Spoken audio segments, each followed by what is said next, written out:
görüyorsunuz. Her şey hazır.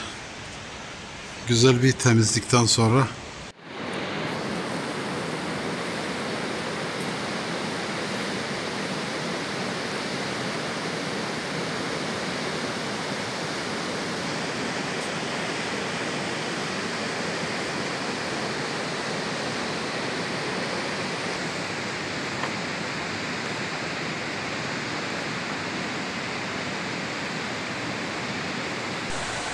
gördüğünüz gibi biz de Kaplıca'ya geldik ve bundan faydalanmak istedik. Ama maalesef bundan faydalanamıyoruz.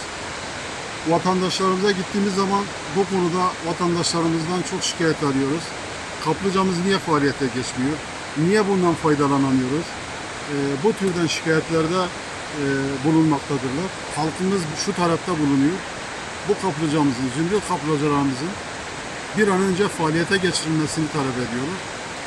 Onların sesi olmak adına biz tekrardan yetkililerimize çağrıda bulunuyoruz. Ne olursunuz zümrüt kaplıcalarını bir an önce faaliyete geçirin. Bu halkın kullanabileceği hale sokalım. Halkımızın bu türden bir talebi söz konusudur.